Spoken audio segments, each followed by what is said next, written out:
Bayangkan sebuah kota yang bersinar ketika sebagian besar dunia masih tenggelam dalam kegelapan. Di saat Eropa bergulat dengan perang dan wabah, sebuah kota di Timur Tengah justru menjadi mercusuar ilmu pengetahuan.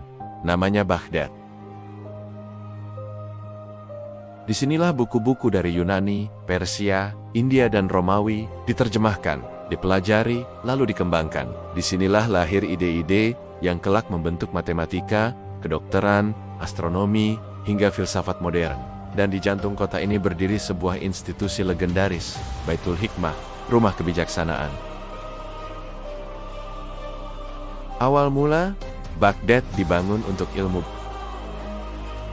Baghdad tidak tumbuh secara kebetulan. Kota ini didirikan pada tahun 762 Masehi oleh Khalifah Al-Mansur dari dinasti Abbasiyah. Bentuknya unik, kota melingkar, dirancang dengan presisi matematis. Di pusatnya berdiri istana dan masjid, simbol bahwa kekuasaan dan ilmu berjalan berdampingan. Sejak awal, Baghdad dirancang bukan hanya sebagai pusat pemerintahan, melainkan ibu kota peradaban. Dunia yang terpecah, ilmu yang terancam hilang. Ribuan tahun, pengetahuan manusia tersebar di berbagai peradaban. Masalahnya satu, bahasa dan politik memisahkan semuanya. Naskah Yunani tak terbaca di Arab. Ilmu India tak dikenal di Persia. Banyak teks kuno nyaris hilang di telan waktu. Jika tidak disatukan, pengetahuan manusia bisa lenyap selamanya. Disinilah Baghdad mengambil peran yang mengubah sejarah. Pusat keajaiban, lahirnya Baitul Hikmah. Pada masa Khalifah Harun ar-Rasyid dan putranya Al-Mamun, berdirilah Baitul Hikmah. Ini bukan sekadar perpustakaan. Ini adalah universitas, pusat riset, dan lembaga penerjemahan terbesar di dunia pada masanya.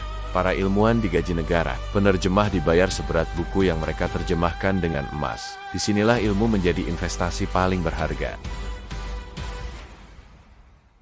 Tokoh-tokoh jenius, otak di balik kejayaan. Di Baghdad, lahirlah nama-nama besar. Al-Khwarizmi, Bapak Al-Jabar, dan algoritma. Hunain, Ibn Ishaq, penerjemah jenius, karya medis Yunani. Al-Razi, dokter yang membedakan cacar dan campak. Al-Farabi, filsuf yang menjembatani logika Yunani dan Islam. Mereka tidak hanya menyalin ilmu lama, mereka mengkritik, menguji, dan menciptakan yang baru. Baghdad, kota global pertama. Di masa keemasannya, Baghdad adalah kota paling kosmopolitan di dunia. Muslim, Kristen, Yahudi, Arab, Persia, Turki, India, semuanya bekerja bersama di bawah satu tujuan, ilmu pengetahuan. Ini adalah zaman ketika perbedaan bukan ancaman, melainkan kekuatan. Twist tragis ketika cahaya itu padam. Namun, tidak ada kejayaan yang abadi. Tahun 1258, pasukan Mongol menyerbu Baghdad.